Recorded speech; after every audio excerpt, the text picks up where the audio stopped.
వైపు చూడు అనే తలంపుతో మనం ధ్యానం చేస్తున్నాం. దీంట్లో 2 సందర్భాలు నేను వదిలేసి ముందుకెళ్తా. ఆ రెండేంటంటే, మొదటి సందర్భం ప్రభురాత్రి భోజనం, ప్రభువారు శిష్యులు కలిసి చేసిన ఆ భోజనం, ఆ కార్యక్రమాన్ని వదిలేస్తా.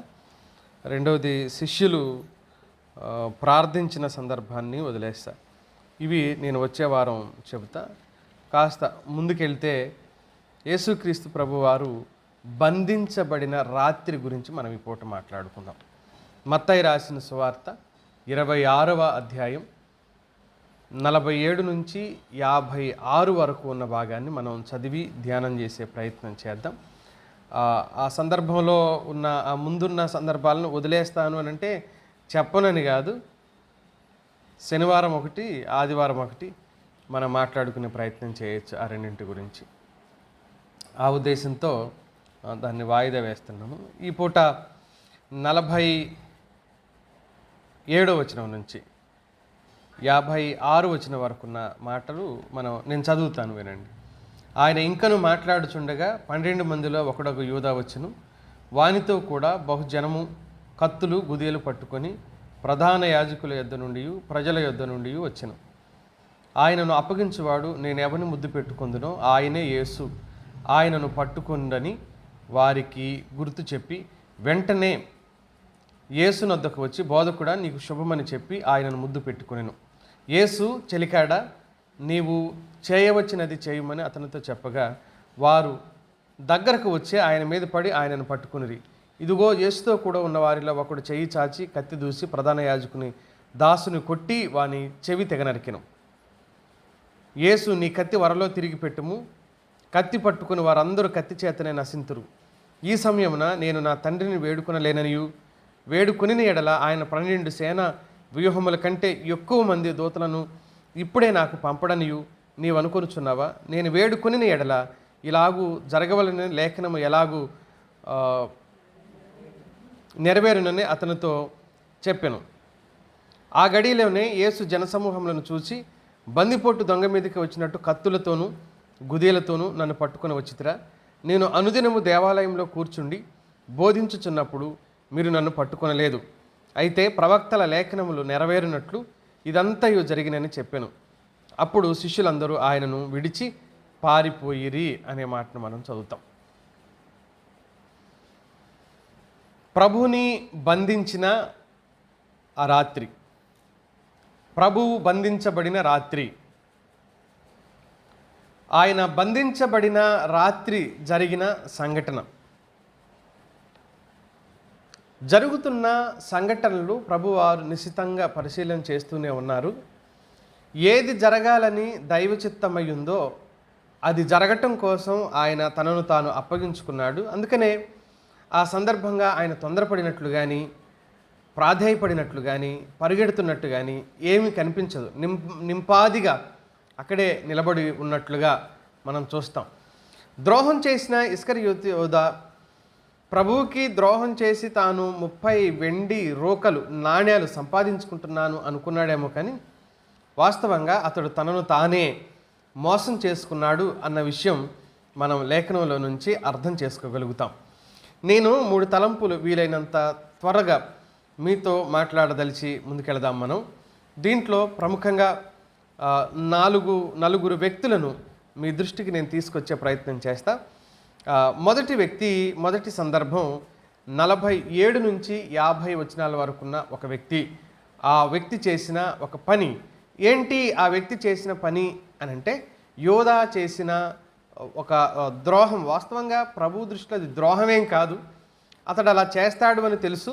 అది పాత నిబంధన ప్రవచనంలో ఉన్నట్టుగా, జకరియా చెప్పినట్లుగా యేసుక్రీస్తు ప్రభు వారికి ముందే తెలుసు. అయినా సరే అతన్ని చివరి వరకు ప్రేమిస్తూ వచ్చాడు. ఎంతగా ప్రేమించాడు అనంటే, అతడు మోసం చేస్తాడని, అతడు ద్రోహం చేస్తాడని, అతడు ప్రభువుని అప్పగిస్తాడని యోహాను సువార్త 13వ అధ్యాయంలో మనం ఈ ప్రస్తావన చూస్తాం. ముందే ప్రభువారు ఆ విషయాలన్నింటినీ కూడా చెప్పాను. మొదటి వచనంలోనే తండ్రి యొద్దకు వెళ్ళవలసిన గడియ వచ్చినని యేసు ఉమ్. లోకంలోనున్న తన వారిని ప్రేమించి వారిని అంతం వరకు ప్రేమించను, అంటే సంపూర్ణంగా ప్రేమించను అని అన్నాడు. రెండవ వచనంలో యోధా హృదయంలో అపవాది అంతకు ముందు ఆలోచన పుట్టించి ఉండెను, ఆలోచన పుట్టించి ఉన్నా సరే యోధాని కూడా ప్రేమించాడు. అపవాది అతడిలోకి ప్రవేశించాడు అని వాక్యం చెబుతుంది మనకు. అపవాది అతడిలోకి ప్రవేశించినా సరే ప్రభు ప్రేమించడం మాత్రమే కాదు, ఇస్కరియోతు యోధా పాదాలు కూడా ప్రభువారు ఏం చేశాడు? కడిగాడు ఈ సందర్భంలోనే. కనుక ఆయన ఇస్కరియోతు యోధా విషయంలో ఆయన ఎంతో దయగలిగి ఎంతో కనికరం కలిగి ఉన్నట్టుగా మనం చూస్తాం చివరి వరకు. అయినా అతడు పట్టించుకోలేదు, అతడు ఆయనను గురించి ఆలోచన చేయలేదు, ఆయనను గురించిన తలంపు అతని మనసులో లేదు.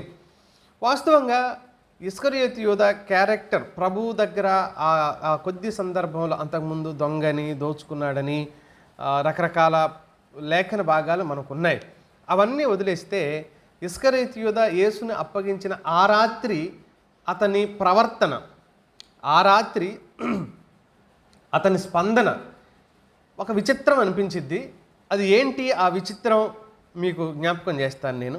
మొదటి ఆశ్చర్యకరమైన సందర్భం ఏంటి అని అంటే మత్తయి సువార్తలోనే చదువుతాం. 26వ అధ్యాయం 48వ వచనంలో మనం ఇలా చదువుతాం. అక్కడున్న మాట, ఆయనను అప్పగించువాడు ముద్దు పెట్టుకుందును అన్నాడు. వచ్చాడు యేసుక్రీస్తు ప్రభువుని ముద్దు పెట్టుకున్నాడు. సాధారణంగా ముద్దు పెట్టుకోవటం అనే ఈ ప్రస్తావన చాలా విచిత్రంగా ఉన్నట్టుగా మనం చూడొచ్చు. ముద్దు పెట్టుకునే సందర్భాలు ఎప్పుడు ఉంటాయంటే బంధువులు, స్నేహితులు, అతిథులు మనకు కలుసుకున్నప్పుడు వాళ్ళు ముద్దు పెట్టుకునే ఆచారం యోధా సాంప్రదాయంలో ఉంది. వారి ఇంగ్లీష్ కల్చర్లో కూడా ముద్దు పెట్టుకోవటం అనేది మనం చూస్తాం. వాళ్ళు స్నేహితులు, బంధువులు వచ్చినప్పుడు వాళ్ళు ముద్దు పెట్టుకుంటుంటారు. అదేంటి అని అంటే నేను ప్రేమిస్తున్నాను అని చెప్పడానికి. షేక్ హ్యాండ్ కూడా, నేను నీకు విరోధిని కాను, నేను నీకు స్నేహితుడిని అని చెప్పుకోవడానికి షేక్ హ్యాండ్ ఇస్తామన్నమాట. అక్కడ కూడా ముద్దు పెట్టుకోవటం అనేది, ముద్దు పెట్టుకొని యోధా మాట్లాడిన మాట ఏంటో ఒకసారి చూడండి. 49వ వచనంలో ఉంది, బోధకుడా. అంటే మరణానికి అప్పగించేవాడు ఏమని మరణానికి అప్పగించాలి? ముద్దు పెట్టుకొని ఇదిగో ఈయనే అనాలి, లేకపోతే ముద్దు కూడా పెట్టుకొని అక్కర్లేదు, దగ్గరకు వచ్చి ఇదిగో ఈయనే అని కూడా చెప్పొచ్చు. ముద్దు పెట్టుకున్నాడు, మళ్ళీ ఏమంటున్నాడు? నీకు శుభం, అంటే నీకు మేలు కలగాలి అంటున్నాడు. వాళ్ళు ఆయన్ని పట్టుకుంటే యేసుక్రీస్తు ప్రభువుకి ఏం కలిగిద్ది? మరణం కలుగుంది. ఆయన్ని చంపడానికి వాళ్ళ ప్లాన్ చేశారు. మరి యూదా ఏమనుకుంటున్నాడు? నీకు శుభం, నీకు మేలు ఏదో జరగబోతుంది. మరి మేలు జరగబోతుందా ఏంటి? అతడి ఆలోచన ఏముంది అక్కడ? ఎందుకు యోధా విచిత్రంగా మాట్లాడుతున్నాడు? యోధా ఆలోచన మీకు డిఫరెంట్ అనిపించట్లేదా? ముద్దు పెట్టుకునేటప్పుడేమో ప్రేమ స్నేహాన్ని పునరుద్ధరించుకోవట్లే, అంటే స్ట్రాంగ్ చేసుకోవడం, బలపరచుకోవటం కోసం ముద్దు షేక్ హ్యాండ్ చేస్తాం. ఇవి చేస్తూ ఏమంటున్నాడు? నీకేదో మేలు జరగబోతుంది, నీకు శుభం, అంతా మేలే జరిగి, ఇంకెక్కడ మేలు రా నాయన, తెల్లవారితే సిలువ చంపేస్తారు కదా. కానీ ఇతడేమంటాడు? నీకు మేలు జరగాలనే ఉద్దేశంతో నేను ఈ కార్యక్రమం అంతా జరిగిస్తున్నాను అన్నాడు. అందుకని ఏమన్నాడు? నీకు శుభం కలగాలి అని అన్నాడు. మూడవది, అతడు ఆ క్యారెక్టర్లో విచిత్రం అనిపించిన మరో సంఘటన ఏంటంటే 14వ అధ్యాయం మార్కు రాసిన సువార్తలో 44వ వచనంలో ఆ సైనికులతో, టెంపుల్ పోలీసులతో చెప్తుంటాడు. మార్కు, ఆయనను అప్పగించువాడు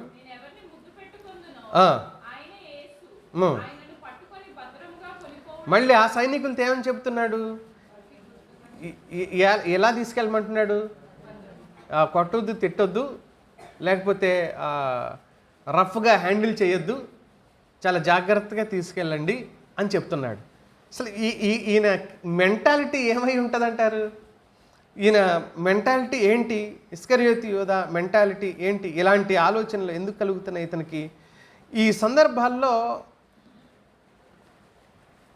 యోధా ఆలోచనలు చాలా డిఫరెంట్గా ఉంటాయి. మనం యోధా గురించే ఆలోచన చేస్తే చాలా విషయాలు మాట్లాడుకోవచ్చు, కానీ నేను ఆ రాత్రి జరిగింది చెప్పాలనుకుంటున్నాను కాబట్టి నేను 2-3 ముక్కల్లో చెప్పేసి ముందుకెళ్తా. వాస్తవంగా దేవుడు తన వాక్యంలో అదే మార్క్స్ వార్తలో 21వ వచనంలో 14వ అధ్యాయం 21వ వచనంలో ఆ మనుషుడు పుట్టి ఉండని ఎడల వానికి మేలు అన్నాడు. ఆ మనిషి పుట్టకుండా ఉన్నట్లయితే అతడికే మేలు. ఆ మనిషి పుట్టకూడదు ఈ భూమి మీద. ఎందుకు అనంటే ఆ మనిషి విధి విధానాలు సరిగా లేవు. అతడు చేసిన పనిని బట్టి అతనికి శిక్ష రాబోతుంది కనుక ఆ మనిషి పుట్టకూడదు అని చెప్పాడు. కనుక ఇక్కడ ఒక చిన్న తలంపు మీ దృష్టిలో పెట్టి ముందుకెళ్ళిపోతాను నేను. యోధా చేసిన ఈ ద్రోహంలో ఒక థియరీ ఉంది. ఆ థియరీ ఏంటి అని అంటే కొంతమంది పండితులు దాన్ని అంగీకరించరు, కొంతమంది పండితులు దాన్ని అంగీకరిస్తారు. అసలు అతడికి భక్తి లేదు. అతడు యేసుక్రీస్తు ప్రభువుని మెస్సియగా ప్రభువుగా ఎంచలేదు. అందుకనే మీరు జాగ్రత్తగా చూస్తే బైబిల్లో ఈ 4 సువార్తల్లోని మిగతా శిష్యులు ప్రభువా ప్రభువా అంటుంటారు, కానీ ఇతడు మాత్రం ప్రభువుని ఏమని పిలుస్తాడు అని అంటే బోధకుడా అని పిలుస్తాడు అనమాట. అంటే ఈయన ఉద్దేశం ఏంటి? ప్రభువుని ఏ దృష్టితో చూస్తున్నాడు?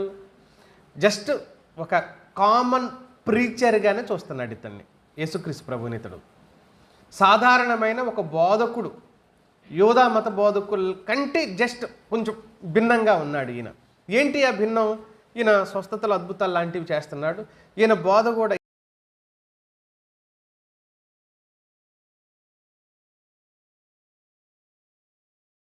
నిద్రాహారాలు మానేసి ఏం చేస్తున్నారంట? వింటున్నారు. నిద్రాహారాలు మానేసి వీళ్ళంతా వింటున్నారు. అంతటి గొప్ప బోధకుడు ఈయన. మిగతా శిష్యులంతా ప్రభువారిని ప్రభువు అంటుంటే ఇస్కరియోతు యూదా మాత్రం బోధకుడా అని పిలిచాడు. యోధా మత బోధకుల కంటే కొంచెం గొప్పగా అనిపించాడు యోధాకి ఈయన.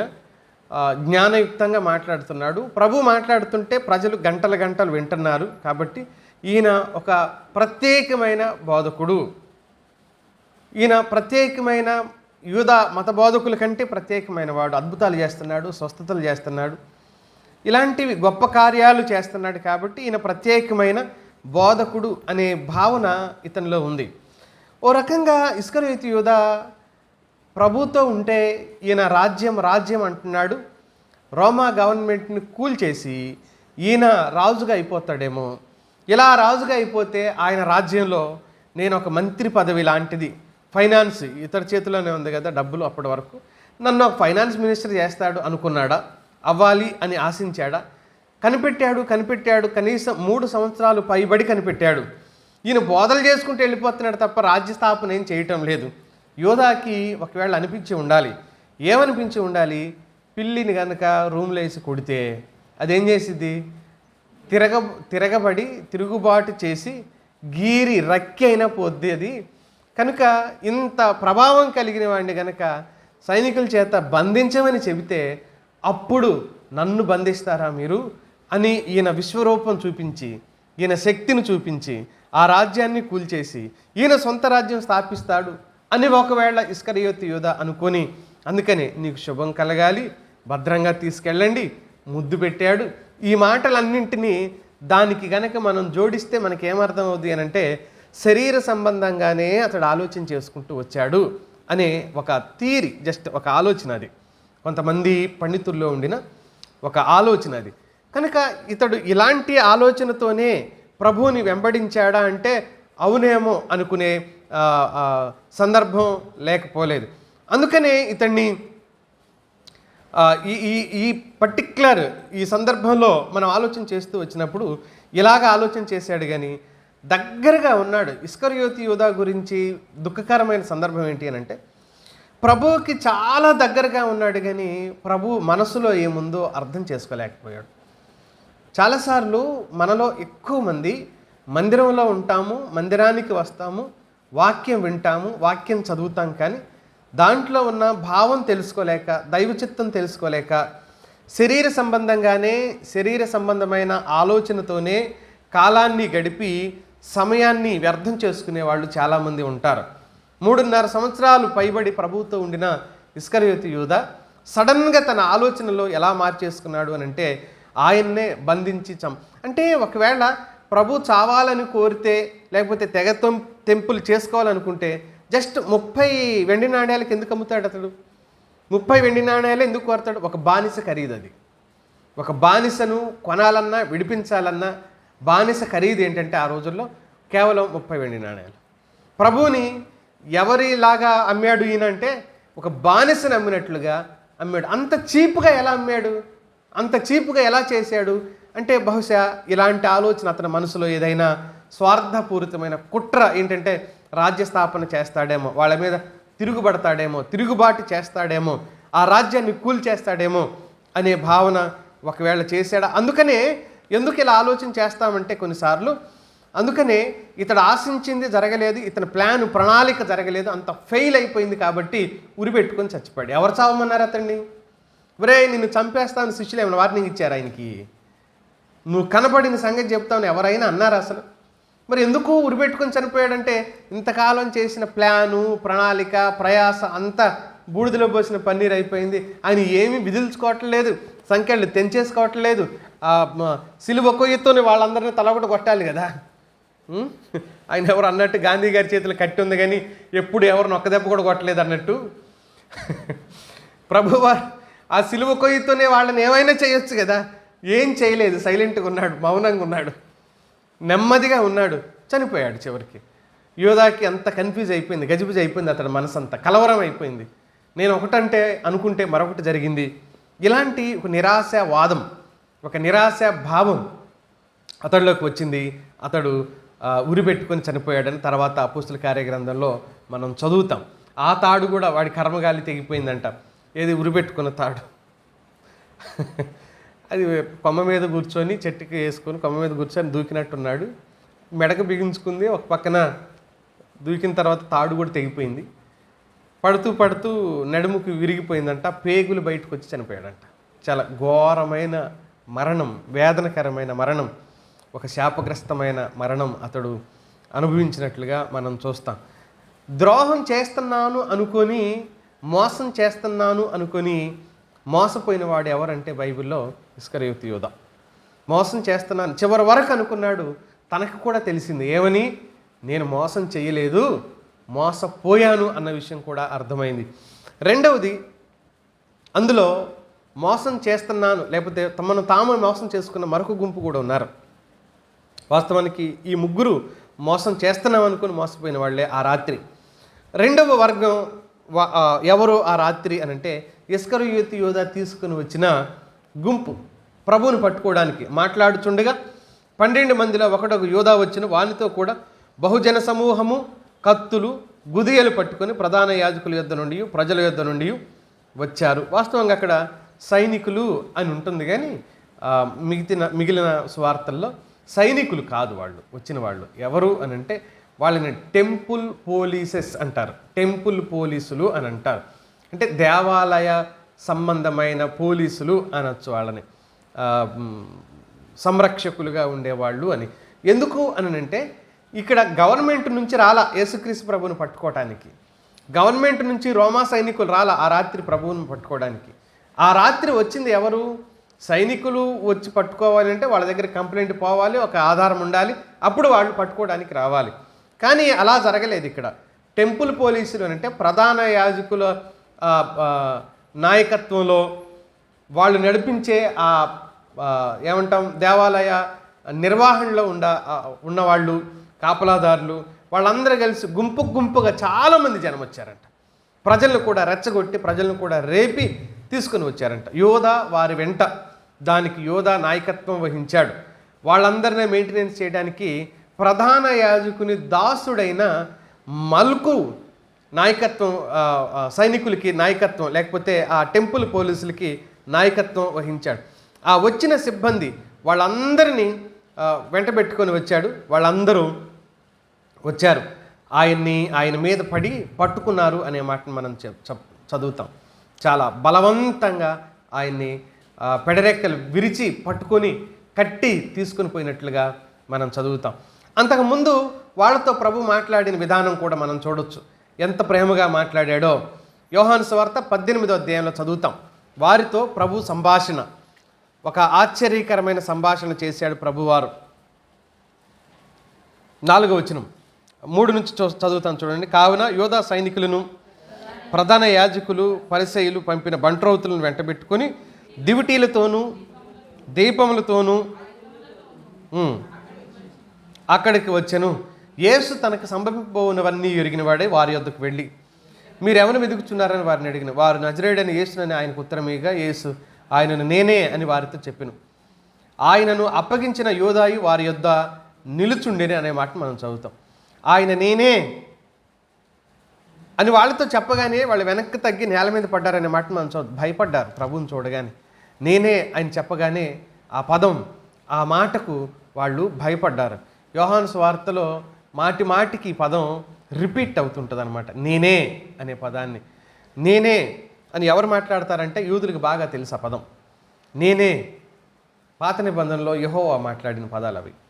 నేనే అనే మాటని ఎవరు వాడరు. ఐయామ్ దట్ ఐయామ్ అని అంటాడు.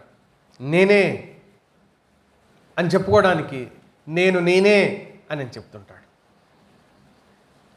ఎవరు నువ్వు? నేను ఉన్నవాడను అని చెప్పడానికి ఈ పదాలన్నీ పర్యాయ పదాలుగా మనకు ఉపయోగపడతా ఉంటాయి అన్నమాట. కనుక ఆ సందర్భంలో తానే అప్పగించుకుంటూ వాళ్ళ దగ్గరికి రావటం, తానే అప్పగించుకోవడానికి ఆయన అంగీకరించటం, ఆ సమయంలో వాళ్ళు ప్రవర్తించిన తీరు ఎలా ఉందంటే, ఫస్ట్ భయపడ్డ వాళ్ళు తర్వాత ఏం చేశారో తెలుసా? 14వ అధ్యాయం మార్కు రాసిన సువార్తలు చదువుతాం ఈ ప్రస్తావన.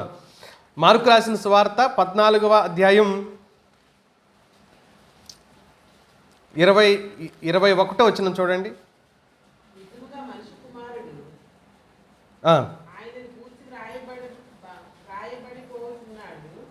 సారీ 45-46 చూడండి.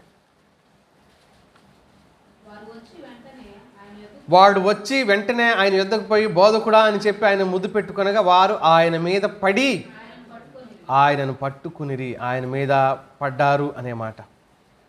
వాళ్ళు ఆయన మీద పడ్డారు, పడితే పడ్డారు. ఎలా తీసుకెళ్లారో తెలుసా ఆయన్ని? 22వ అధ్యాయం లూకా రాసిన సువార్త, 22వ అధ్యాయం లూకా రాసిన సువార్త 54వ వచనంలో చూడండి ఆయన ఎలా తీసుకెళ్లారు. వారు ఆయనను పట్టి ఈడ్చుకొని పోయారు ఆ ఒలీవల తోటలో నుంచి. ఎలా తీసుకెళ్లారు? ఈడ్చుకొని పోయారు. అక్కడి నుంచి ఈడ్చుకొని పోయారు. ఒక మనిషిని కొద్ది దూరం ఆ మట్టిలో ఈడిస్తే రాళ్ళు రప్పలు గుచ్చుకొని శరీరం ఎంత డ్యామేజ్ అవుతుందో, గాయం అవుతుందో మనకు తెలుసు.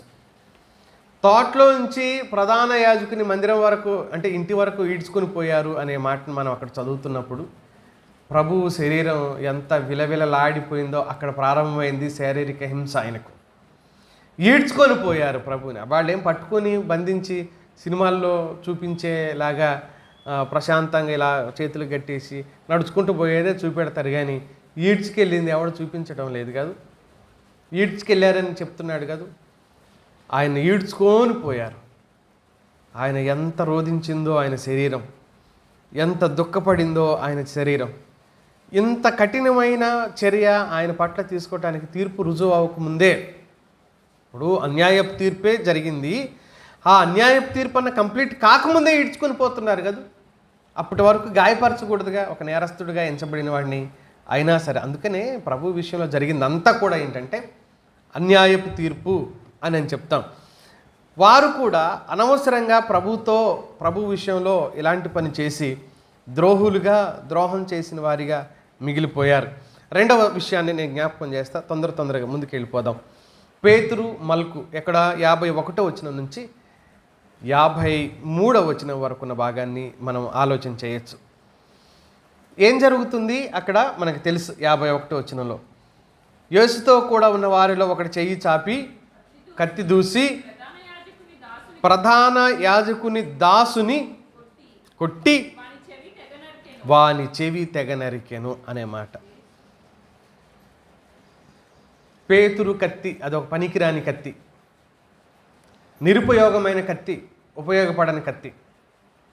అందుకనే పేతురు వాడిన కత్తి పనికిరాని కత్తి. నేను పేతురు గురించి 2 తలంపులు చెప్తాను. ఒకటి పనికిరాని కత్తి, 2 పనికిరాని వైఖరి, అంటే విధానం, ఆలోచన విధానం, యాటిట్యూడ్ అంటాం, దాన్ని వైఖరి అంటాం. పనికిరాని వైఖరి. ఏంటి పనికిరాని కత్తి ఏం చేసింది? పేతురు ముందుకు దూకి ప్రధాన యాజకుని దాసుని కొట్టి అతని చెవి నరికాడనే మాట చదువుతాం. ఇలా ఎందుకు చేశాడు? ఇలా ఎందుకు చేయవలసి వచ్చింది? యోధా ఎందుకు అలా చేశాడు అంటానికి కొన్ని రీజన్స్ చెప్పాను నేను. పేతురు ఇలా చేయటానికి కూడా రీజన్ ఉంది. ఏంటి పేతురు ఇలా చేయడానికి రీజన్ అంటే, తొందరపడి మాట్లాడిన ఎచ్చులు మాటలు అన్నమాట. ఈయన ఇలా చేయటానికి కారణమైంది తొందరపడి మాట్లాడిన అతి మాటలు అంటాం చూడండి, ఎచ్చులకు మాట్లాడడం. ఆ మాటలే మాట్లాడాడు ఈయన కూడా. ఏమని? ఈ రాత్రి కోడిగుడికి ముందు నువ్వు నన్ను ఎరగనని ముమ్మారు చెప్తావంటే ఈయనేమంటాడు?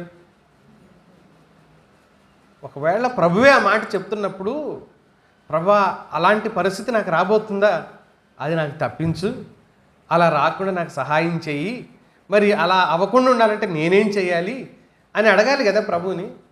ఓహో ఏమనుకుంటున్నావు, నన్ను ఏమనుకుంటున్నావు ప్రభువా? చూడండి ఏమన్నాడు అసలు అతను. లూకా రాసిన సువార్త మత్తయిలో ఉన్న ప్రస్తావన ఫస్ట్ చూద్దాం.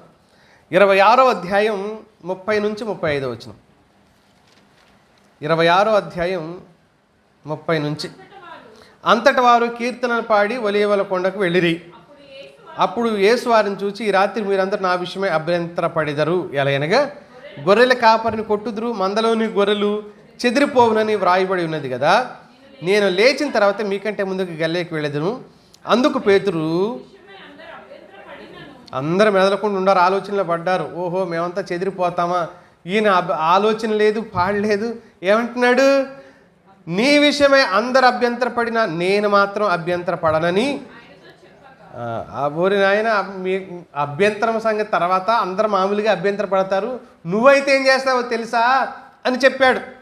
ఈ రాత్రి కోడికి మునిపే నీవు నన్ను ఎరగవని ముమ్మారు చెప్పేదవని నీతో నిశ్చయముగా చెప్పుచున్నాను. నేను పేతురు ఆయనను చూచి మళ్ళీ ఆగట్లేదు, నేను నీతో కూడా చావవలసి వచ్చినను నిన్ను ఎరగనని చెప్పనేను. ఈ పేతురు అన్న తర్వాత మనం మౌనంగా ఉంటే ప్రభు బాధపడతారు అనుకున్నారో ఏమో. శిష్యులందరూ ఏమన్నారు?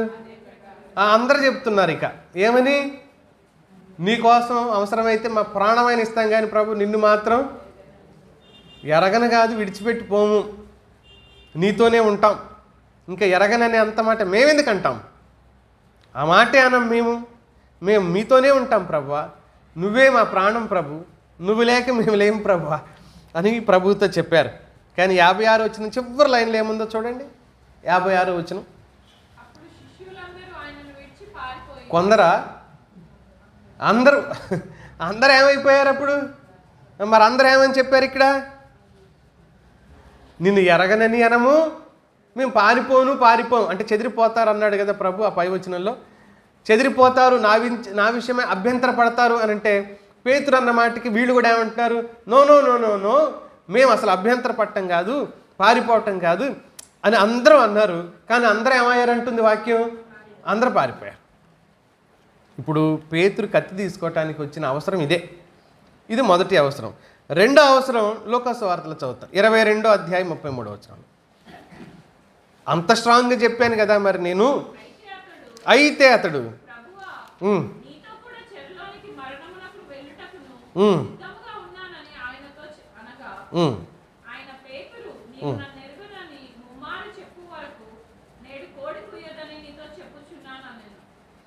ఈ రెండు సందర్భాలు ప్రభు భోజనానికి ముందు, ప్రభు భోజనానికి తర్వాత జరిగిన మాటలు ఇవి.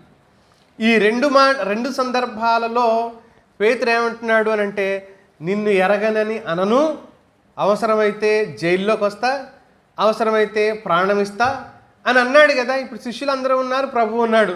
సేమ్ సిచ్యువేషన్ ప్రభు ముందు చెప్పిందే వచ్చింది. మరి ఇప్పుడు నేను అన్నది కూడా చేయాలిగా మరి. అర్థమైంది కదా మీకు? అప్పుడు అన్నది ఇప్పుడు చేయకపోతే వీడు ప్రగల్భాలు పలుకుతాడు తప్ప పని చేయడు, వీడు మాటల వరకే పరిమితం అంటారేమో, ఎందుకు వచ్చిన గొడవ అని చెప్పేసి కత్తి తీసుకున్నాడు, ఫైట్ చేయడానికి స్టార్ట్ చేశాడు. కత్తి ఎప్పుడు వాడలేదు కదా, మనం చేపల వాళ్ళ కదా మనది ఎప్పుడు. వాడు పాపం చెవి నరికాడు వచ్చి.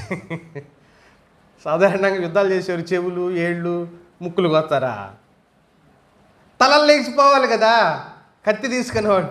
మరి మనకు వాడటం రాదే, దాన్ని ఎటు పట్టుకొని ఎటు నరికితే ఏమైందో తెలియదు కదా.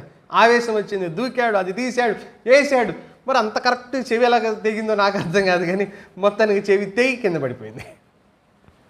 చెవి తెగి కింద పడిపోయింది. అందుకనే పని లేని వాడికి ప్రగల్భాలు ఎక్కువని, పని చేత కాని వాడికి ప్రగల్భాలు ఎక్కువ ఉంటాయంట. వాడు చెప్తానే ఏముంటాడు చేయడికి, ఎప్పుడు రా నువ్వు చేసేది, ఎప్పుడు చూసినా చెప్పే విధానంలో, నేను చెప్పే పనిలోనే ఉంటావు, అసలు పని ఎప్పుడు చేస్తావురా అని అంటే వాడికి అసలు వస్తే చేయటానికి. చాలాసార్లు ఇలాగే ఆలోచన చేస్తూ ఉంటారు. పేతురు ఆలోచన, పేతురు ఉద్దేశాన్ని ప్రభు అంగీకరించలేదు. పేతురు ప్రార్థించవలసిన సమయంలో నిద్రపోయాడు, వినవలసిన సమయంలో మాట్లాడాడు. ప్రభు చెప్తున్నాడు కదా, ఇలా అవుద్ది పేతురు నీకు అనేది, జాగ్రత్తగా విని ప్రభు తప్పించుకునే అవకాశం ఉందా, లేకపోతే ఇంకేమైనా చేయాలా, ఏం చేస్తే నేను తప్పించుకుంటాను అని ప్రభువు చెప్పింది విని అనుసరించాల్సింది పోయి, నువ్వు ఆగు ప్రభువా నేను చెప్తా నేను అని అన్నాడప్పుడు ఏమని, చావనైనా చస్తాను కానీ నిన్ను విడిచిపెట్టి పోను, అబద్ధం ఆడను. వినవలసిన సమయంలో మాట్లాడాడు, ప్రార్థించవలసిన సమయంలో ఏం చేశాడు, నిద్రపోయాడు. ప్రార్థించవలసిన సమయంలో నిద్రపోయాడు. ప్రభు ఆ మాట చెప్తున్నాడు. అందరూ చెదిరిపోతారంటే అయ్యో ఇంత ఘోరమైన సమస్య నీకు వస్తా ప్రభు అని భయపడవలసిన సమయంలో నాకు అలాంటి భయాలు ఏమి లేవు అని ప్రగల్భాలు పలికాడు. అప్పుడు నాకు అలాంటి భయాలు ఏమి లేవు అని ప్రగల్భాలు పలికాడు. ఇప్పుడు ప్రభువే ఇదిగో నన్ను తీసుకెళ్ళండి అని చేతులు చాపి అరెస్ట్ చేయండి అంటుంటే ప్రభువు లొంగిపోతుంటే ఈయన వీరుడు అయిపోయాడు కత్తులు తీసుకొని. అంత ఉల్టా ఆలోచనలు అనమాట, తికమక ఆలోచనలు. ప్రభు ఉద్దేశానికి, ప్రభు ఆలోచనకి పూర్తి భిన్నంగా నడుచుకుంటూ వచ్చిన ఆలోచనలు. ఈ ఆలోచనలు మొత్తం పేతుర్ని పతనావస్థలోకి నెట్టేస్తూ వచ్చాయి. ఎప్పుడైనా వినాలి ఫస్ట్. కాదు ఫస్ట్ నాది విను. మనం ఏదైనా మాట్లాడుతుంటాం అనుకో, ఆగాగా నాది విను. ఆగలేరు, కడుపులో ఉంది చెప్పలేక. ఫస్ట్ ఇది వినాలి, అది నిజమా కాదా, అవును అసలు ఎదుటోడు ఏం చెప్తున్నాడు, దేనికి సంబంధించింది ఆలోచన చేయరు. ఫస్ట్ నేను చెప్తాను విను అంటూ మాట్లాడుతూ పోతూ ఉంటారు. ఇది పనికిరాని కత్తి అన్నాను నేను. అందుకే రెండవది పేతురు తప్పు వైఖరి. పేతురు తప్పు వైఖరి ఏంటి అని అంటే ఆయుధం మీద ఆధారపడ్డం. యోహాను సువార్త 18:36 ఇక్కడ కూడా మనం చదువుతాంగా, 51లో 26, 51. యోహాను 18:36లో కూడా సేమ్ అదే మాట చదువుతాం. అయితే యోహాను చెప్పింది ఏంటి అని అంటే పేతురు ఎవరిని నరికాడో ఆ దాసుని పేరు ఏంటన్నాడు, మల్కు అని రాశాడు. అందుకని యోహాను సువార్తను కోట్ చేస్తామన్నమాట పేరు కోసం. ఆయన ఒక క్లారిటీ ఇచ్చాడు అతడు ఎవరు అని. తన బలం మీద నమ్మకం ఉంచాడు పేతురు. బలం మీద నమ్మకం ఉంది కానీ నైపుణ్యం లేదుగా, కత్తి వాడటం తెలియదుగా. బలం ఉంది, ఒకవేళ ఒంటిలో బలం ఉండి ఉండవచ్చు, మరి పని రాదుగా, నైపుణ్యం లేదుగా అతడికి, నైపుణ్యం కలిగిన వాడు కాదుగా. అందుకనే పేతురు ద్వేషంతో రగిలిపోతున్నాడు, ఆ సైనికుల మీద ద్వేషంతో రగిలిపోతున్నాడు. ఆయుధంతో శత్రువుతో పోరాడాలని అనుకున్నాడు. ప్రభువుని నేను కాపాడుతాను అనుకోను, ప్రభువునే పేతురు కాపాడాలా? ప్రభువు తనను తాను కాపాడుకోవటం చేత కదా,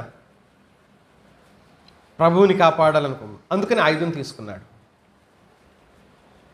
పౌలు అంటాడు కొరింథీ 2వ పత్రిక 10వ అధ్యాయం 3-4 వచనాల్లో, మన ఆయుధాలు, కొరింథీ 2వ పత్రిక 10:3-4 వచనాలు, మన ఆయుధాలు ఏం కావన్నాడు, శరీర సంబంధమైనవి కావు గాని దేవుని ఎదుట దుర్గములను పడద్రోయగలిగిన బలము గలవి. అవి ఏం ఆయుధాలు?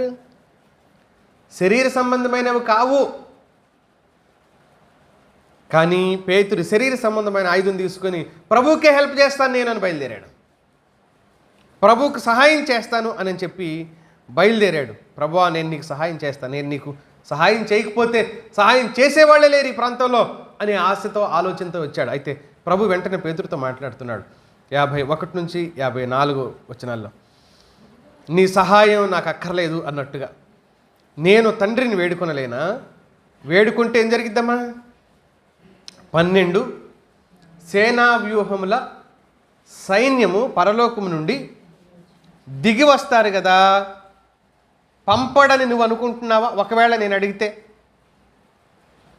ఒక సేనలో 6,000 మంది ఉంటారు.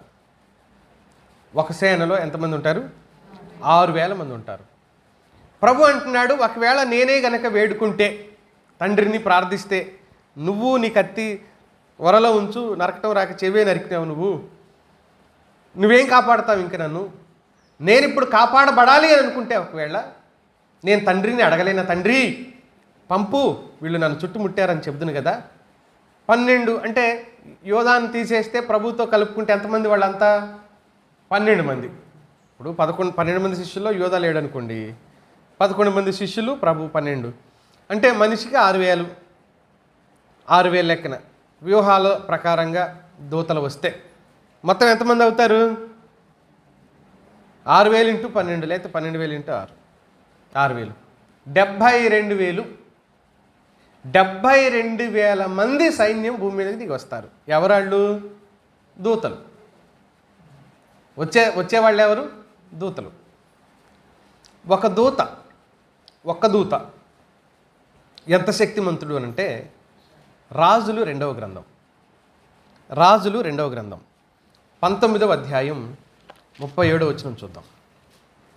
1,85,000 మందిని చంపగలిగిన సామర్థ్యం గల బలవంతులు, శక్తివంతులైన ఆ దూతలు ఒకవేళ 72,000 మంది వస్తే, 72,000 ఇంటూ 1,85,000 వేసుకుంటే మనుషులు ఉంటారా ఇంకా భూమి మీద ఆ రోజు? అసలు మనుషులు భూమి మీద ఉందిరా అని ఆ దూతలు వస్తే మొత్తాన్ని హతం చేసేస్తారు కదా. 37వ వచనం, 19వ అధ్యాయం 37వ వచనం, రాజులు 2వ గ్రంథంలో చదువుతారా? చదువు.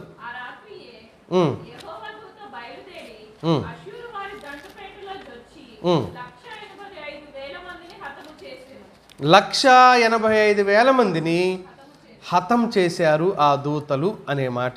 లేకపోతే ఒక దూత వచ్చి ఆ పని చేశాడు, ఆ కార్యక్రమాన్ని జరిగించాడు అనే ప్రస్తావన మనం వాక్యంలో చదువుతున్నాం. ఇది అంత భయాన్ని, గగురుపాటును కలిగించే విషయమో మనం ఆలోచన చేసుకోవచ్చు మిత్రులారా. చాలా గగురుపాటు, భయాన్ని కలిగించే ఒక విచిత్రమైన ప్రస్తావన, ఒక విచిత్రమైన సందర్భం. ఈ సందర్భం ఒక వినాశనం. ఒక దూతే వచ్చాడు అక్కడికి, 100,000 మంది రాలేదు.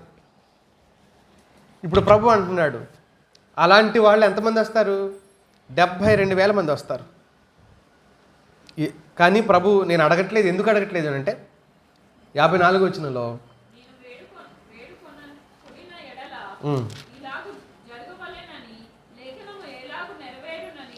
ఇలాగూ జరగవలెననిన లేఖనం ఎలా నెరవేరుతుంది?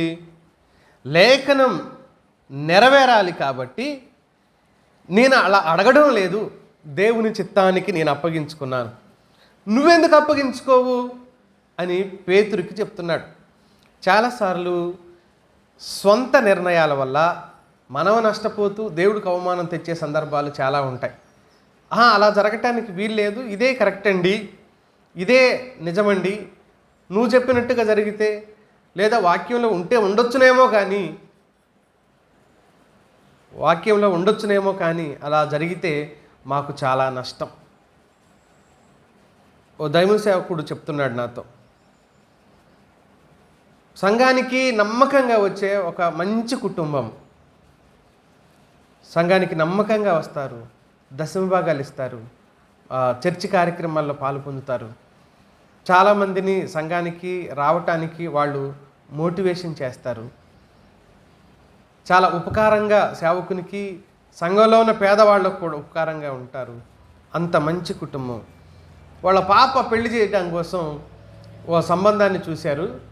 సంబంధం చూసిన తర్వాత వాళ్ళు క్రైస్తవులే, క్రైస్తవులందరూ క్రైస్తవులు కారు, క్రైస్తవులు అని చెప్పుకునేవాళ్ళు సగం 50-50 గాళ్ళు చాలామంది ఉంటారనమాట. అటు లోకంలో ఉంటారు, ఇటు దేవుళ్ళో ఉంటారు. అటు దేవుళ్ళో పూర్తిగా ఉండరు, ఇటు లోకంలో పూర్తిగా ఉండరు. అటు ఒక అడుగు ఇటు ఒక అడుగు ఉంటారు. అదే రెండు పడవల మీద అడుగు. పడవల మీదే అడుగేశారో లేకపోతే ఇప్పుడు పడవలు లేవని చెప్పేసి దేని మీద అడుగులు వేసారో మనకు తెలియదు, కానీ చెరిసగం 50-50. ఈ 50-50 వల్ల దేవుడికి ఎంత అవమానం అయిద్దో తెలుసా? ఆ తర్వాత వీళ్ళు నమ్మకస్తులు సంఘంలో ఇలా ఉండకూడదు అలా ఉండకూడదు పాస్టర్ చెప్పడానికంటే ముందు వీళ్ళే చెప్తారు. పాస్టర్ చెప్పడానికి అంటే ముందు వీళ్ళే చెప్తారు, వీళ్ళే దర్శించుతారు, వీళ్ళే మాట్లాడతారు, వీళ్ళే కాంటాక్ట్లో ఉంటారు. పాస్టర్ ఏంటంటే డమ్మీ, ఒక బొమ్మ, ఒక మమ్మీ అంతే. మమ్మీ మాట్లాడదుగా. మమ్మీ అంటే ఇంట్లో ఉండే మమ్మీ కాదు, నేను చెప్పేది సమాధి పెట్టిలో ఉండే మమ్మీ. ఆ మమ్మీ ఏం మాట్లాడదుగా. పాస్టర్ గారిని మమ్మీని చేశారు, డమ్మీని చేశారు, మొత్తం వాళ్ళే నడిపిస్తూ ఉండేవాడు. సరే ఆయన అనుకున్నాడంట, సరే నడవటం మనకి ముఖ్యం, సంఘం జరగాలి, గొడవలు చేసుకుంటే ఏం ప్రయోజనం అని అనుకున్నాడంట. మెదలకుండా ఊరుకున్నారు. పరిచర్య జరుగుతుంది. సరే వాళ్ళ పాప పెళ్లి సంబంధం కుదిరింది. పెళ్లి సంబంధం కుదిరిన తర్వాత అంతా మాట్లాడుకున్నారు, డేట్ పెట్టేసుకున్నారు. పాస్టర్ గారు పలానా రోజు ఎంగేజ్మెంటు, పలానా రోజు ఏంటది పెళ్ళి, ఇవన్నీ చెప్పేసుకున్నారు, పెట్టేసుకున్నారు, అంతా అయిపోయింది. పాస్టర్ గారు అన్నారంట, అదేంటి మీరు అన్యాచారం ఎందుకు చేస్తున్నారు అని పాస్టర్ గారు అన్నారు. వాళ్ళు చేయకపోతే చేసుకుని అన్నారు, వాళ్ళకి ఇవ్వకపోతే మా పాపకి అంత మంచి లైఫ్ దొరకదు అని చెప్పేసి ఆ పెళ్లి చేసేసారు. పెళ్లి చేసిన తర్వాత తెలిసింది ఏమనంటే అది రెండో పెళ్ళని వాడికి, ఇది ఆ అబ్బాయికి అది రెండో పెళ్ళని. పోనీ రెండో భార్య చచ్చిపోయిందో విడాకులు అయిపోయిందంటే కాదు, ఒక బాబుని పెట్టుకొని ఆమె ఇంకా ఉంది కానీ దూరంగా ఉంటున్నారు అని ఆలస్యంగా తెలిసింది. ఆలస్యంగా తెలిసిన తర్వాత వీళ్ళు ఇంటి మీద గొడవకి వెళ్తే అయితే తీసుకెళ్ళి మీ అమ్మాయిని అన్నారంట వాళ్ళు. సింపుల్గా నచ్చితే ఉంచండి, లేకపోతే తీసుకెళ్ళండి. ఒకవేళ గొడవ పెట్టి పోలీస్ స్టేషన్ కేసులు కోర్టులు అంటారా? విషయం తెలియకుండా మీరు ఎందుకు చేసుకున్నారు? మొదటి భార్యకే హక్కు ఉంటుంది, గెటౌట్ అంటారు మీ బిడ్డని, మీ ఇష్టం ఎటన్నా బాగున్నారంట. ఏం చేయలేక నోరు మూసుకొని ఇంటికి వచ్చారు. ఇక్కడ ఆ సంబంధం తప్పు సంబంధం చూసినందుకు సంఘస్థులు ఏమనలేదంట, కానీ మోసపోయారు, చాలామంది జీవితాల్లో జరుగుతాయి ఇలాంటి మోసాలు అని అనుకున్నారంట. కానీ సంఘస్థులు అందరూ బాధపడింది ఎక్కడంటే అత్తకి బుద్ధి చెప్పి, కోడలకు బుద్ధి చెప్పి అత్త ఏం చేసిందట, తెడ్డు నాకిందనే సామెత విన్నారు కాదు? సేమ్ శుచి శుభ్రం అని చెప్తా ఉంటుందంట అత్త. ఇప్పుడు ఇంట్లో ఎవరు లేకుండా చూసి తెడ్డు నాకిందంట. అంటే గంటె, ఇప్పుడు గంటెలు ఉన్నాయి కానీ అప్పుడు చెక్క తెడ్లు ఉండేవి కదా. శుచి శుభ్రం, కడుక్కొని ముట్టుకోవాలి, బ్రష్ చేసుకొని కానీ వంట చేయాలి, స్నానం చేసి కానీ వడ్డించాలి, తల దూకొని కానీ కిచెన్లోకి పోవాలి, ఇన్ని నీతి కలిగిన మాటలు చెప్పేసి ఏం చేసిందంటే ఎవరు లేకుండా చూసి తెడ్డికేమో ఉంటే ఆ గంటకేమో ఉంటే నాకిందంట.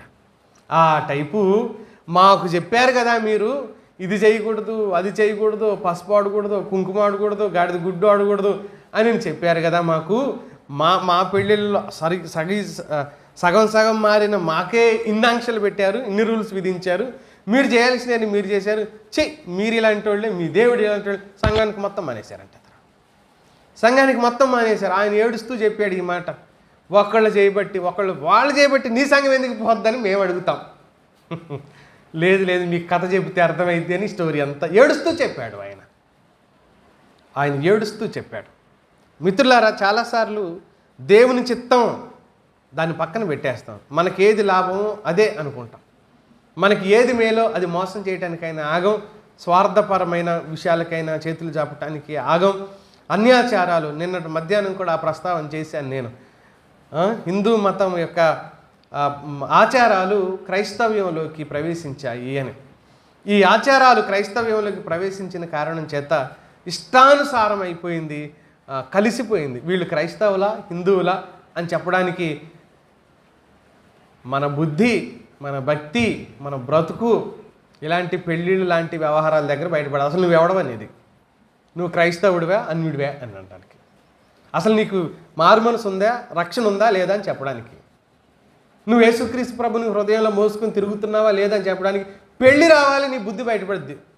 కుక్క బుద్ధి బొక్క దగ్గర కనపడిద్దంట, మనిషి బుద్ధి ఇలాంటి కార్యక్రమాల దగ్గర కనపడుతుంది. అది కుక్క ఎండిపోయిన బొక్క అయినా చాలా దాన్ని గనుక్కుంటే అక్కడే ఉంటుంది. అది 10 ఏళ్ల కాలం నాటి బొక్క దొరికినా ఆ కుక్కకి ఏం చేసిద్ది, అది కంకుతూ దానికి మాంసం ఉండదు, రుచి ఉండదు, పచ్చి ఉండదు. దాని బుద్ధి ఎలాంటిది, అది కుక్క కంకుతూనే ఉంటుంది. ఆ కుక్క బొక్కనే దాంట్లో ఏమి లేకపోయినా కంకిద్ది అన్నా. నువ్వు నిజమైన క్రైస్తవుడు కాదు అనేది నీ బుద్ధి ఎక్కడ తెలియాలంటే ఇలాంటి కార్యక్రమాల దగ్గర తెలియాలి. నేను ముట్టను అనాలిగా, నేను తట్టను అనాలిగా, అసలు నేను రాను అనాలిగా, నేను చేయను అనాలిగా. సిగ్గులే ఈ క్రైస్తవులకి. ఇదొక బతుకు, ఇదొక బతుకు, భూమి మీద బతుకుతున్నా. ఉరిపోసుకొని చచ్చిపోతా. నేను బతకను, నేనైతే బ్రతకను. ఇంట్లో ఉరిపోసుకొని చచ్చిపోతా. ఎవరికి భార్య పిల్లలకు కూడా చెప్పకుండా చచ్చిపోతే ఇలాంటి పనులు నేనే చేయాల్సి వస్తాయి. సిగ్గు లేకుండా ఇదొక క్రైస్తవ్యం, ఇదొక బతుకు, ఇదొక భక్తి, ఆరాధనలు, ప్రార్థనలు. మీ బతుకులు ఎందుకు బతుకులు? ఎందుకు బతకాలి ఈ బతుకు? మళ్ళీ ప్రభువుని మోసుకొని తిరిగే గాడిదలాగా మేము ఒక గాడిదలు, మా మీద ప్రభువు ఉండని చెప్పుకుంటారా? పేతురు అలాగే చేశాడు. ఆయన మాట్లాడుతుంటే వినలేదు, ఆయన చెప్తుంటే ఆలకించలేదు, ఆయన చేయమన్న పని చేయలేదు. స్వార్థానికి పోయి ఇష్టానుసారమైన బ్రతికి పైగా ఎన్నిసార్లు ప్రభువుని అడ్డుకున్నాడు ఈయన. ఆయనకంటే బెటర్గా ఏం లేదు ఈరోజు క్రైస్తవ్యం. ఆయనకంటే బెటర్గా లేదు క్రైస్తవ భక్తి జీవితం ఈరోజు. అంటే అన్నామంటాం, అనకపోతే సిగ్గురాదు. అంటే అన్నామంటారు, అనకపోతే సిగ్గురాదు. మరేం చేయాలి? కనుక పేతురు ఏం చేశాడో చూసాం. మూడోది, మలుకున్నాడు. ఇతడు కూడా తనను తాను ద్రోహం చేసుకున్న వ్యక్తి. మలుకు వెంటనే ఏం జరిగింది? మూడో విషయం చెప్తా. మలుకు పైన దేవుని కృప. ఏంటి మలుకు పైన దేవుని కృప? పేతురు చెవి నరికేశాడు, తెగ అవతల పడిపోయింది చెవి. వెంటనే ప్రభు ఆ చెవిని తీసుకొచ్చి అతికించాడు. ఇప్పుడు సైన్యాన్ని అంతా లీడ్ చేసేవాడు మలుకే. మలుకు నాయకత్వంలో వస్తున్న సైన్యాన్ని లేకపోతే టెంపుల్ పోలీసుని వాళ్ళందరూ తీసుకుని వచ్చిన వాడు యూదా. ఇప్పుడు మలుకు వీళ్ళందరం తీసుకొని వచ్చాడు కదా, నాయకత్వం వహిస్తున్నాడు కదా, ప్రభువుని పట్టుకుని సిలువేసి చంపడానికి నాయకత్వం వహిస్తున్నాడు కదా. చెవి తెగిపోతే అతికించాడు. వీడికి స్పృహ ఉందా లేదా? ఇప్పుడు బతికే ఉన్నాడుగా, కళ్ళు ఉన్నాయిగా, చెవులు ఉన్నాయిగా, వింటున్నాడు, చూస్తున్నాడు, అంతా బాగానే ఉందిగా. అరే ఇలాంటి వాడిన కళ్ళ ముందు స్పాట్లో నా చెవి తెగి కింద పడిపోతే ఎవడతికిస్తాడు? ఇప్పుడన్నా సర్జరీలు ఉన్నాయి, వెంటనే అయితే అతికిస్తారేమో. వెంటనే అతికించేశాడు. ఎప్పట్లాగా అయిపోయింది. నా బ్రతుకుని మార్చేశాడు. ఎంత మార్చాడో తెలుసా? నేను ఒక వివరణ చెప్తా దీని గురించి. ఈ మలుకు ఎవరని చదువుతాం? యోహాను చెప్పాడు 18వ అధ్యాయం 10వ వచనంలో. 18వ అధ్యాయం 10వ వచనంలో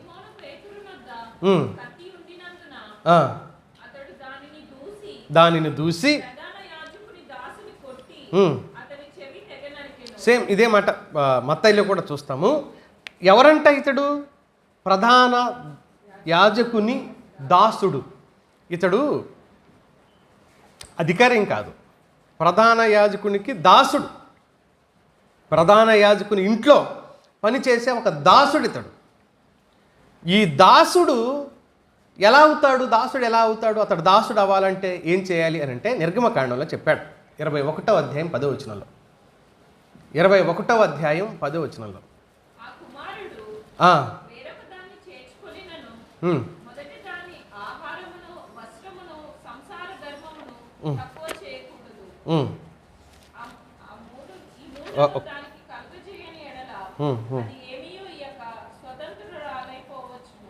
ఒక్క నిమిషం అమ్మా. 6వ వచనం చూడు.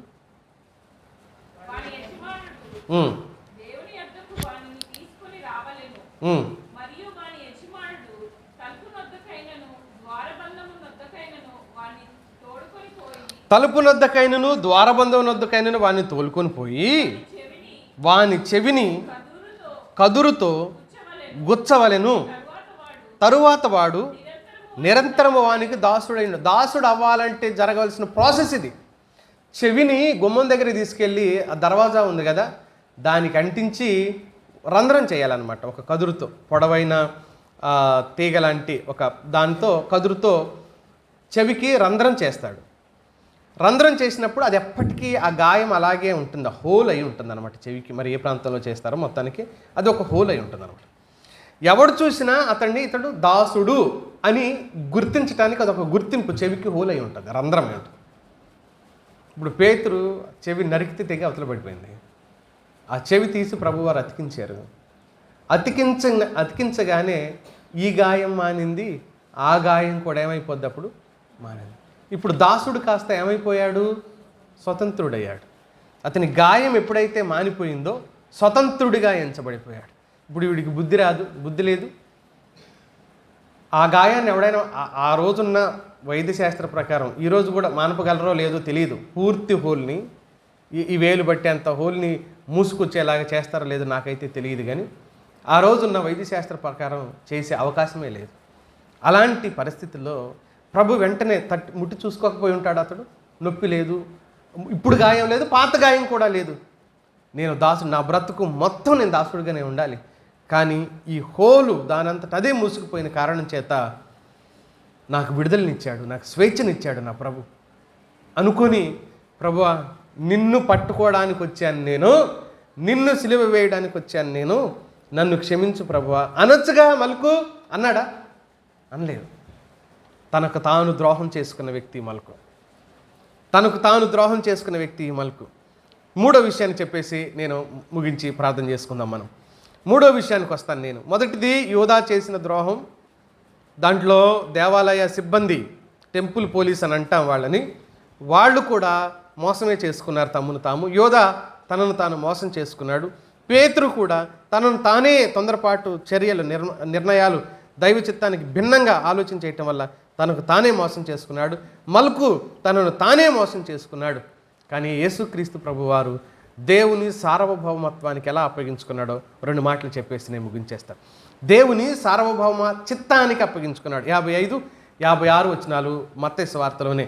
జనసమూహానికి భయపడి వారు ఆయన్ని ఆ రాత్రి పట్టుకోలేదు అన్న మాట మనం 26వ అధ్యాయం ప్రారంభ వచనాల్లో చదువుతాం. వాస్తవంగా ఈయన పట్టుకోవాలి అని వాళ్ళు ప్లాన్ చేసినప్పటికీ కూడా వాళ్ళకున్న ఆలోచన ఏంటి అని అంటే, జనాలకు వీళ్ళు 5వ వచనంలో చూడండి, అయితే ప్రజల్లో అల్లరి కలగకుండానట్లు పండుగలో వద్దులే అనుకుంటున్నారంట వాళ్ళు. పండుగలే వద్దు, మత్తయి 26:5లో. పండుగలో పట్టుకుంటే అల్లరి రేగుతుంది, ఆయన వెంబడించే వాళ్ళు చాలామంది ఉన్నారు, వాళ్ళందరూ తిరుగుబాటు చేస్తారు, ఆయన రహస్యంగా పట్టుకొని టక్కని తీసుకెళ్ళి ఎక్కడ పెట్టాలి? కోర్టులో నిలబెట్టి తప్పుడు సాక్ష్యాలు ఆయన మీద మోపాలి అని ప్లాన్ చేశారు. అయితే మీరు ఏమైనా చేసుకోండి, యేసుక్రీస్తు ప్రభు వారి ఉద్దేశం, మీరు ఏమైనా చేసుకోండి, నన్ను, ఇది దేవుని చిత్తం, ఇది మీ గడియ, దేవుడు నన్ను మీకు అప్పగించాడు, నా తండ్రి అవకాశం కల్పించకపోతే మీరు నన్ను పట్టుకొని కూడా పట్టుకోలేరు. ఇది ప్రభు చెప్పదలుచుకున్న మాట, ఇది ప్రభు చెప్పదలుచుకున్న మాట. అందుకే లేఖనం నెరవేరాలి అన్నాడు కదా 54వ వచనంలో. లేఖనం నెరవేరాలి కాబట్టి ఇదంతా జరుగుతుంది, ఇదంతా దైవ చిత్తం అని చెప్తున్నాడు. అప్పుడు శిష్యులందరూ పారిపోయారు. ప్రభువు తనను తాను అప్పగించుకున్న విధానం, ఇది దేవుని చిత్తం. నీ చిత్తంలో నేను చావాలనున్నా, కొట్టబడాలనున్నా, తిట్టబడాలనున్నా, అవమానించబడాలని ఉన్నా, ఏం చేయాలనున్నా చేసే. ప్రభువుకి అప్పగించుకోవటమే కదా నిజమైన భక్తి అంటే. మనం దేవుణ్ణి ప్రేమిస్తున్నాము అని అంటే నోటి మాటలతో కాదు, ఆయనకి అప్పగించుకోవటంతో ఉంటుందన్నమాట, ఆయనకు అర్పించుకోవటంతో ఉంటుందన్నమాట. శిష్యులందరూ పారిపోయారు, దేవుని చిత్తంలో ఎవ్వరు లేరు, మొత్తం పారిపోయారు. వాస్తవానికి అది కూడా ప్రవచనం. అయినా సరే వాళ్ళల్లో ఎవరు ఆసక్తి కలిగి లేని వ్యక్తులుగా ఉన్నట్టు దేవుని వాక్యం మనకు చెబుతూనే ఉంది. దీని కంక్లూజన్లో నేను 3 మాటలు చెప్తాను. యోధాది నటన, నిజమైన భక్తి కాదు. యోధాది నటన. ఈరోజు మన భక్తి ఎలాంటిది? మన భక్తి శ్రద్ధను నిరూపించుకునే సందర్భం మనం ఎక్కడ కనపరచగలిగాం? రుజువు అనుకోండి, ఒక మాటలో మనం ఎక్కడ రుజువుపరచుకోగలిగాం? యోధాది నటన జీవితం. మరి మనదేంటి? పేతురుది పోరాడాలి అని ఎన్నుకున్నాడు, అది భౌతికమైన పోరాటం, కానీ భౌతిక పోరాటం కాదు. నటన ఎన్నుకున్నాడు యోధా, పోరాటాన్ని ఎన్నుకున్నాడు పేతురు. వీళ్ళిద్దరూ దైవ చిత్తాన్ని ఎన్నుకోలే. యేసుక్రీస్తు ప్రభువారు పరిపూర్ణంగా దేవునికే అప్పగించుకున్నాడు. మల్కు ఉద్యోగ ధర్మాన్ని నిర్వర్తించాడు అని చెప్పుకోవాలా? స్వార్థపూరితంగా ఆలోచించాడు అని చెప్పుకోవాలా? ఏమో, మల్కుది నాకు అర్థం కాలేదు ఈ సందర్భంగా. కానీ తనను తాను బాగా మోసం చేసుకున్నాడు. ఎంతలా అంటే తనను స్వేచ్ఛలోకి నడిపించిన, తనను స్వతంత్రుడిగా చేసిన ప్రభు పట్ల కనీసం ఆలోచన కూడా చేయలేకపోయాడు మల్కు. మిత్రులారా, ఈరోజు క్రైస్తవ సమాజం ఇంతకంటే బెటర్గా ఎక్కడున్నారని చెప్పగలం మనం? ఇంతకంటే బెటర్గా దేవుడు చేసిన మేలులు ఉపకారాలు పొందుకొని కూడా ఆమె దూరం పెట్టేసి మా పని అయిన తర్వాత రా అన్నట్టుగా, మాకు ఇష్టం వచ్చినట్టు బ్రతుకుతాం, మాకు నచ్చినట్టు బ్రతుకుతాం అన్నట్టుగా, మా స్వార్థాలు మా అనుకూలతలు మేము నెరవేరుస్తాం ఈ భూమి మీద అనుకున్నట్టుగా. మలుకు అదే కాదు జరిగింది. నేను ఇంకా ప్రధాన యాజకునికి దాసుడిగానే ఉంటాను, నాకు అదే బాగుంది అని అనుకున్నాడా? లోకాన్ని ప్రేమించిన వ్యక్తిగా ప్రభు దగ్గరికి రాలేకపోయాడు. కనీసం తప్పైపోయింది ప్రభువా అని కూడా మలుకు ప్రభుతో అనలేకపోయాడు. మిత్రులారా, అందుకనే మనం ఏ దారిని ఎన్నుకుంటున్నాం ఈరోజు? యూదా నమ్మక ద్రోహంతో కూడిన మోసం, కపటంతో కూడిన భక్తి ప్రభువుతో ఉన్నాడు అతడు. పేతురు పోరాట జీవితాన్ని ఎన్నుకున్నాడు. పోరాడుతాను, నిన్నే కాపాడుతాను. అక్కర్లేదు, ప్రభువుని మనం కాపాడేదేంటి? ఆయనే మనల్ని కాపాడాలి, మనం ఆయన కాపాడాలేంటి? క్రీస్తుల ప్రభువారిలాగా లోబడే జీవితాన్ని ఎన్నుకోవటం, ఈ మూడిట్లో ఏది? ఇలా కూడా అనుకోవచ్చు. యోధా ముద్ర ఎన్నుకున్నాడు మోసం చేయడానికి, పేతురు కత్తిని ఎన్నుకున్నాడు పోరాటానికి, ప్రభువారు పూర్తిగా గిన్నెను అందుకున్నాడు కదా. ముగ్గురు మూడు రకాలైన విధానాలు. ప్రభు గిన్నెను అందుకున్నాడు, ప్రభు చిత్తానికి అప్పగించుకున్నాడు. మనం ఏం ఎన్నుకోవాలి? మనం ప్రభు చిత్తం కోసం ఏం చేయాలి? ప్రభువా, నీ చిత్తమే జరగాలి, అది నష్టమైన లాభమైన నీ చిత్తానికి అప్పగించుకుంటాను.